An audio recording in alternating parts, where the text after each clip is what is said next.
Dans cette vidéo, je vais te montrer comment on trace la courbe représentative d'une fonction à l'aide de la TI-83 Premium.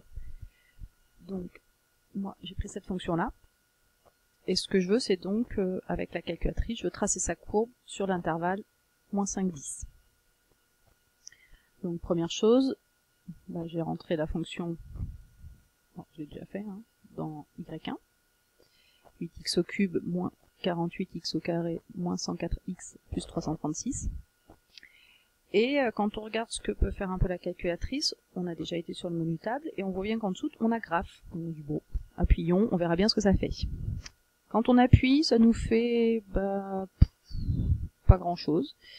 On se dit en bleu là c'est la courbe, mais ça ressemble pas à grand chose. Donc on se dit qu'on a sûrement fait on a un problème au niveau de la fenêtre. Alors, la fenêtre d'affichage, c'est ça. Et qu'elle est mal réglée en fait, c'est qu'on voit qu'un bout de la courbe, mais pas on la voit pas en entier.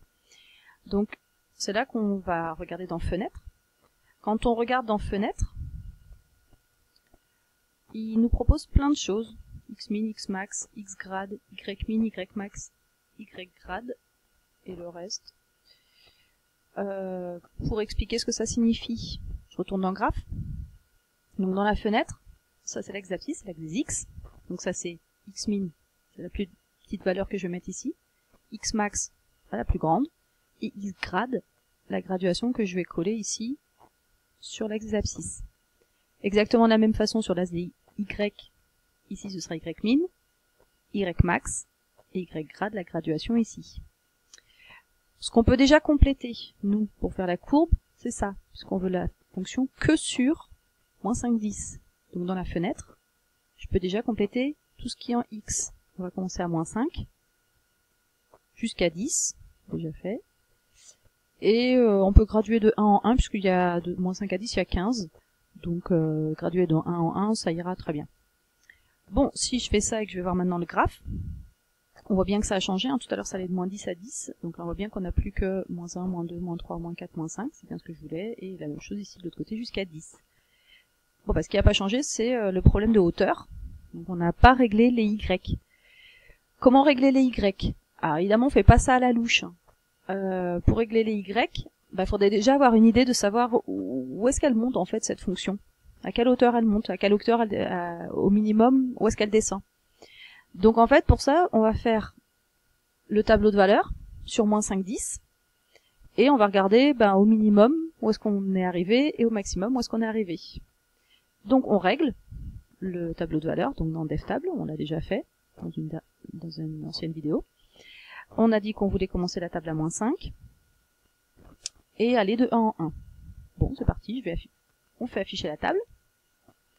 On voit qu'en -5, oui, on est en -1300. C'est pour ça qu'en fait on ne voyait pas cette valeur-là, elle est trop basse, puisque moi ma fenêtre elle va de -10 à 10 je crois en hauteur. Donc ça c'est déjà un point assez bas de la courbe. Et après qu'est-ce qu'elle fait? Elle monte. -528, 0, 288, 384, elle redescend.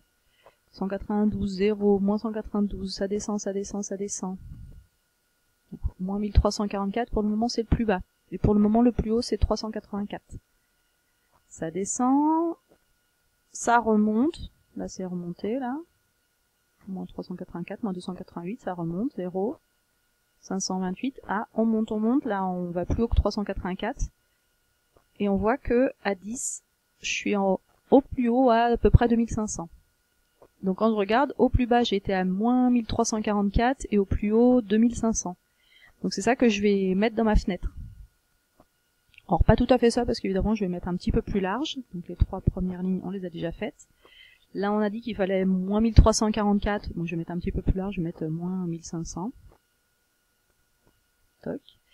Dans Ymax il faut qu'on aille à 2500, je vais mettre 2006.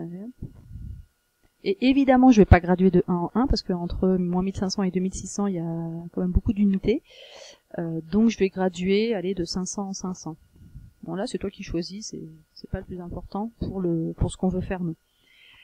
Et là maintenant le reste on n'y touche pas, tu le laisses comme il est. On appuie sur graphe, et là normalement si je me suis pas trompée, tout rentre dans la fenêtre. Puisqu'au minimum on a bien mis notre valeur qui semblait la plus basse possible. Là, on voit que c'est moins 1500, et là, on voit bien qu'on est un petit peu au-dessus, là, moins 1344, et on voit bien qu'ici, c'est 2600. Autrement dit, on est bien à... Enfin, 2600, c'est tout en haut, on est à 2500 ici. Et voilà comment on fait la courbe représentative d'une fonction, sans le faire à la louche, ou vraiment au pouf pouf 3 petits cochons.